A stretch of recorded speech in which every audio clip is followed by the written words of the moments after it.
Hi everyone, and welcome to Homely Property Chats, where we help EU investors make sense of legal and practical side of buying property in Spain. I'm Magdalena, part of Homely team here in Valencia, where we can help you out with everything, whether you're just starting out to look for expand your portfolio or getting your next purchases. We can help you to make the process a lot more straightforward. Today, I'm very pleased to be joined by Gonzalo, a property lawyer based in Valencia, who has helped hundreds of international clients navigate everything from contracts to notaries and occasional Spanish surprises. In this episode, we'll cover the legal essential for everyone thinking about buying property in Spain, from key documents, contracts, due diligence, risks, and a few hot topics that often confuse investors. Gonzalo, thank you very much for joining. Tell us a little bit more about yourself and your experience with EU investors. Thank you for inviting me. Well, I'm a Spanish solicitor, a lawyer, practicing law for 15 years already. And normally I navigate clients from international background or funds to buy property in Spain. Sometimes private investors, sometimes funds. What's the major demographics at the moment? Where are you getting the major part of EU investors coming from? It's a bit random. Now I'm having a lot of clients from Eastern Europe, but major clients in Spain in this area from Costa Blanca, Valencia, from the Netherlands and Germany, Britons as well. Okay, fantastic. Thank you very much. Out of curiosity, because I always like to get the juicy bits, what was the most complex investment process you've worked on? If there's anything you could share with us. The most complex, there are a lot of examples I could give you. Now lately we're having people buying assets with squatters, with Okupas, the famous Okupas, or funds that they don't make the proper due diligence for an investment and they have surprises and the investment is more expensive as expected. What else? Owners that they don't get along and they start litigating for years and the costs rise to the top. Those are like the bad ones, but normally everything goes smooth. I'm sure you can assure us of that, so it's perfect. I mean, I'm glad that was one of my questions for later on, but if you want, we can actually deep dive right now, because I would say whenever we speak to any of potential EU investors, the first question that comes in the conversation is actually the topic of Okupas. I think this is the news that are widely spread across all newsletters and the agencies. Everyone is very much worried. What's the current situation? Like, recently the law changed. Should EU investors be worried at all? What's your standpoint on that? Okay, normally Okupas is not the mayor of, because I think the problem is a bit magnified. But of course, sometimes it's a problem if you stumble these people. So the only thing is, at the end they will leave, but it comes to cost more time and money, because you have to actually go to court and send them off, or there are some agencies who deal with these Okupas, but there are some agencies that, in my opinion, they are too rush, they are too heavy with them, and it can cause you eventually a problem if they use too much force. Okay. So your take would be, if possible, to look into properties without Okupas, but moving forward, investors should not be worried about Okupas themselves, because there is a lot of programs and protection schemes that make sure that they'll stay safe, right? Am I correct? Law is going to protect you, because if the property is yours or you're going to get the property, you're going to send them off for sure. But sometimes you get bad luck and you go to a court who's very slow or very compliant with bureaucracy. I mean, it's not going to be the worst of the problem, because you could have also a problem with the property registry. That's a big problem. But at the end, it goes good if you follow the steps properly. Okay, that's why it's very important to get acquaintance with the right specialists that can navigate you across the way. Fantastic. Right, but as usual, I'm getting ahead of myself. So maybe just let's start from the beginning. What are the first legal steps an EU buyer needs to take while investing in Spain? And maybe you could also help us to tell what's the difference between an EU investor and non-EU nationals. The difference is not very significant. You have to register yourself in Spain. Like it's only getting an identification. It's called a document called NIE, Número de Identificación de Extranjeros, which have a different code whether it's in the EU or outside the European Union. Then it's very. I would advise to open a bank account in Spain. It's possible to make it with a foreign bank account, but makes the things very slow, and sometimes it just doesn't happen.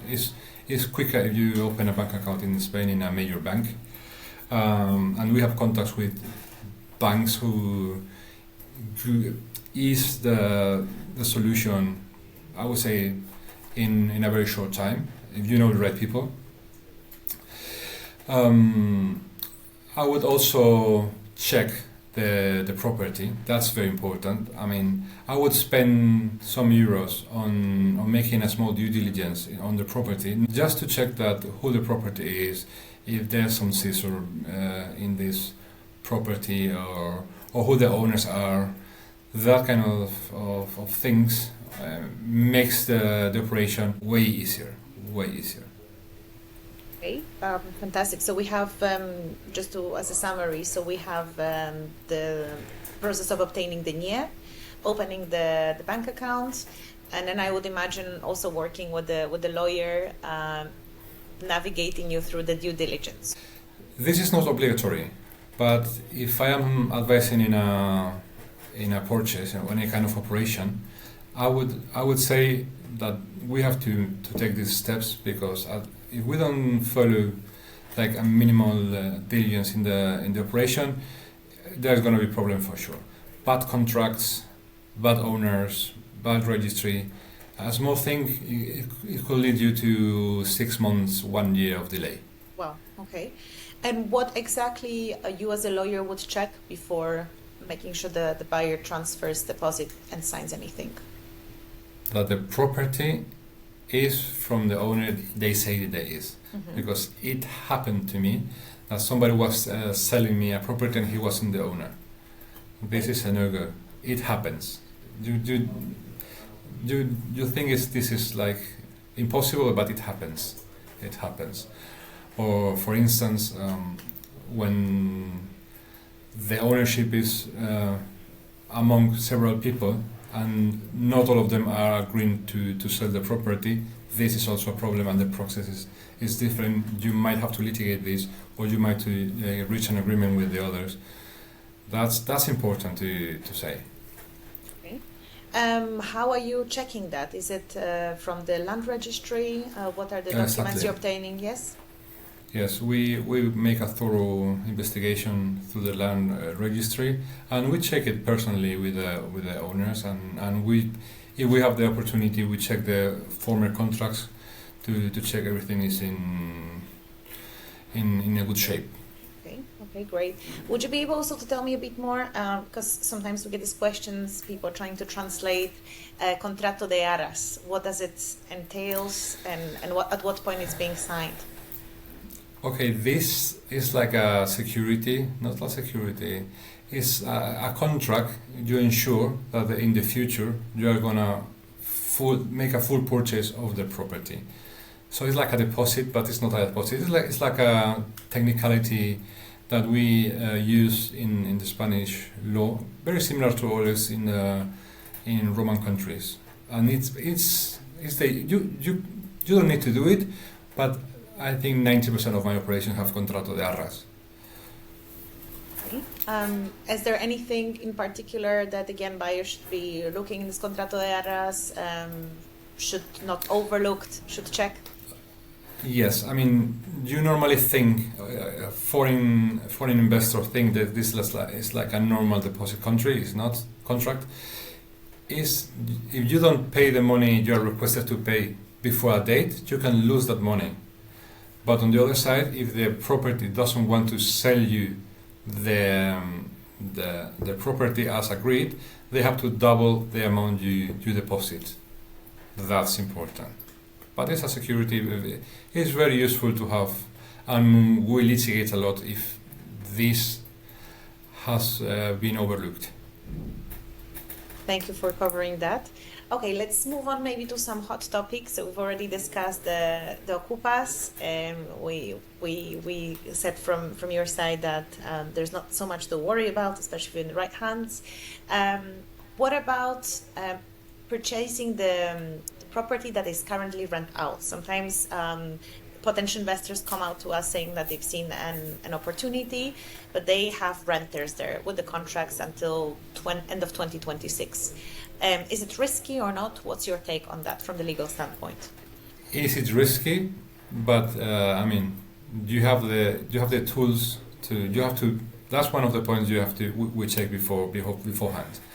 Yes, it's risky, but if you have detect this problem as in the very standpoint, you can negotiate with the people inside, or you can find a solution. But it's not a big problem at the end. It's not a big problem. Why would you consider it's risky? Because you might be left out without payments, or with the transfer of ownership. Or the people living in the property, they might stay and they are not going to get out when you are told, because they have the right to stay until the contract ends. So we have to terminate the contract in a very specific way. So if I were to purchase an apartment with the people still in, I have to respect the end of their contracts. I'm not normally, able to, yeah. Normally, yes, but you have to check their contract, when it ends, what kind of contract it is, how many people is living, what kind of people is living, because it's not the same like there's a person living for vacation, or a couple who lives there with a small child, or a person with special needs, in economic problems. You have to check it. Thank you. What about buying a property in Spain? We constantly talk about the EU investors, and then being able to transfer it to a company or a family later on. What do you mean? Sorry. So, as an EU investor, let's say I'm an investor from Poland, and then Yes. I buy a property, and then later on I would like to transfer it on my company name, either in Poland or my family members back home. How complicated is that process? It's very complicated, and you have to make a tax study. I mean, the legal tools are easy, but every transaction has to pay taxes. So we have to deal with it very thoroughly, because paying taxes, nobody likes paying taxes. So you have to prepare for it, and there are tools to pay the less possible taxes. It's very important. I mean, this is the key point for me, because when you are going to buy a property, you know you have to spend money in the good, in the house, in the apartment, in the building, but there are specific tools tax-wise to make this as cheap as possible. Okay, and that's something you can definitely help with. Exactly. Yes. Okay, that's great to hear.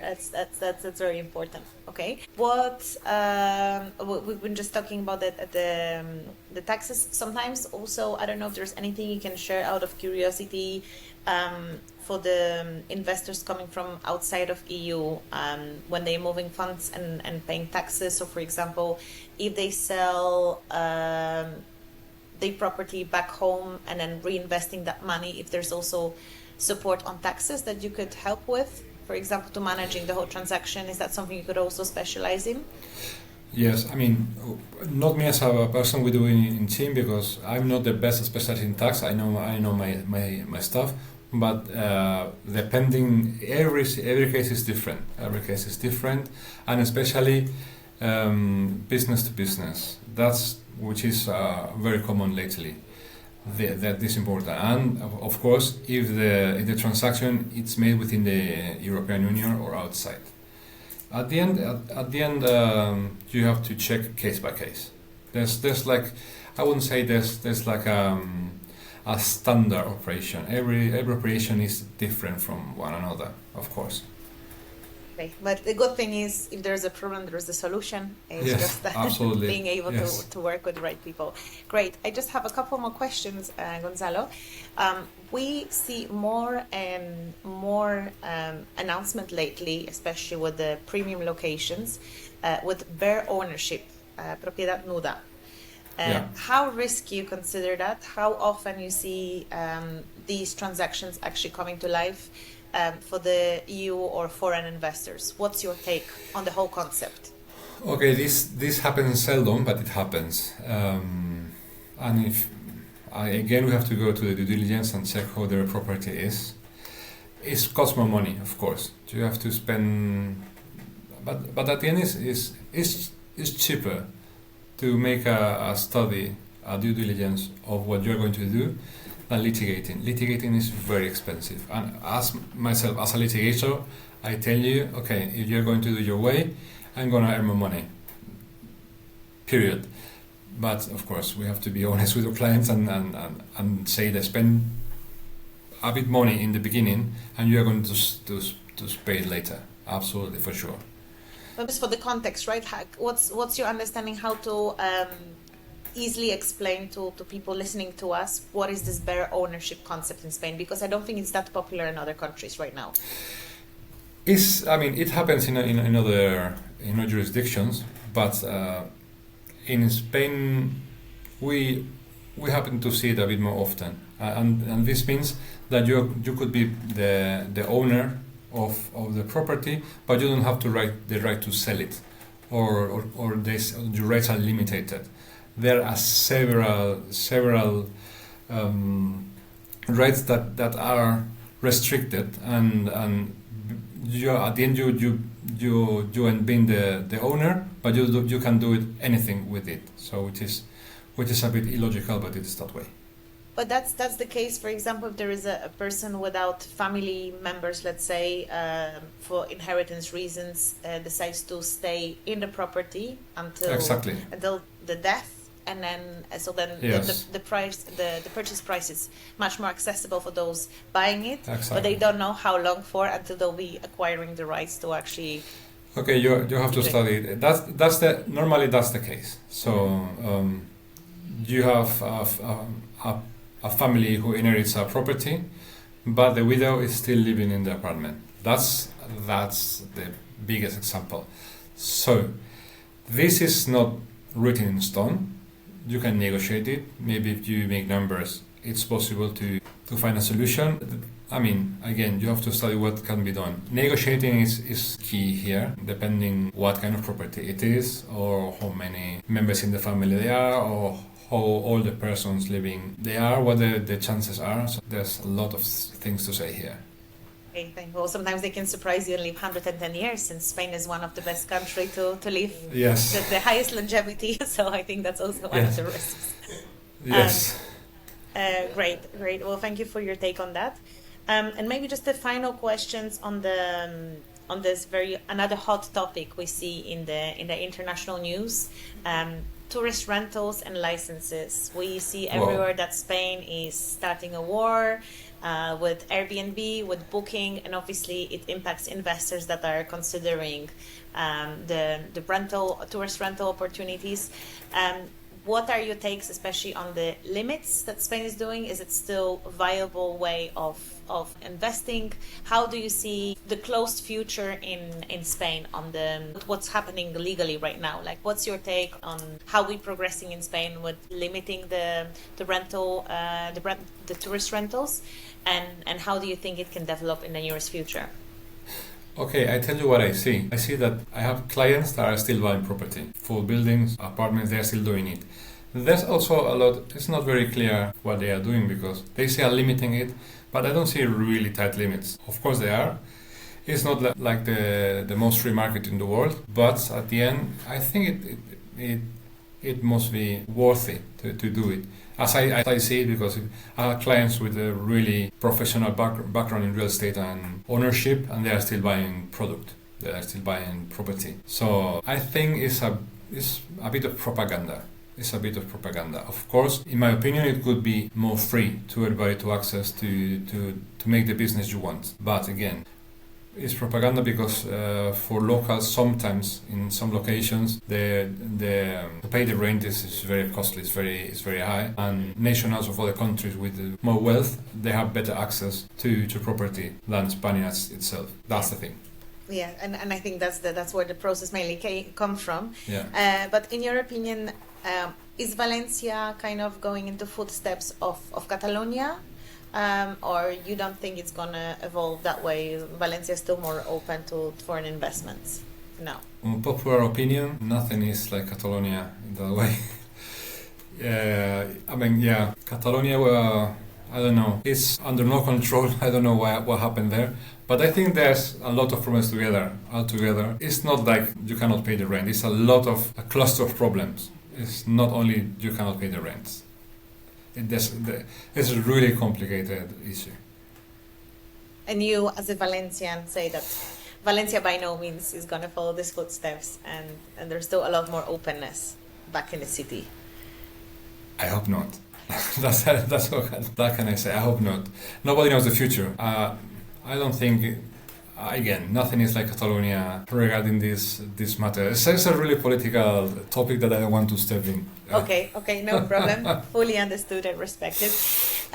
Is there an ultimum takeaway from your side for the EU investors listening to us right now? If there's anything that you would like to tell them, like the main message from Gonzalo to them, if they are now on the moment of like searching and looking, in terms of timing, location, what's your final take? Depending the investor or if you want to buy a house for yourself, I can tell you have to be in love with your product. You have to, if you're going to Valencia and the area, the surroundings of Valencia, the weather is amazing, the people is amazing, the food is amazing. Everybody is moving here around for some reason. But you have to be in love with what you are purchasing, because your time, take some advice, and if you really want it, go for it, no matter what. Because I've seen clients spend their retirement here, and they're in love and they are happier as in their origin countries, just because this decision. So make it with your heart. It's going to be great. And if you're a company, make the proper due diligence. Don't make it quick. Make it good. Make it with diligence, study what you buy, check for good investments, check with good financing, check with good professionals, and it's going to be smooth. Fantastic. I love this emotional ending, and I think that would resonate with many people thinking, because in the end, that's what Spain's proud for. Amazing people, culture, atmosphere, but also fantastic investment opportunities. So that was super valuable conversation, Gonzalo. Thank you so much for sharing your time and your legal expertise with us. Thank you. So for everyone listening, thank you very much for staying with us, and I really hope this helped to clarify some of the legal groundwork. And of course, once again, what Gonzalo was saying, don't try to do this alone. Always get the solid advice before signing anything. And again, for those listening, you'll find the key takeaways from today's episodes in the description below. And if you'd like to get a personalized help, book a free consultation with our team. You also get a link in the notes. And make sure to follow us and ensure to understand the full journey of Homely that is just like landing in Valencia right now. So thank you again for listening, and thank you again, Gonzalo. Talk to you soon. Bye-bye. You are welcome. Bye-bye. Bye-bye.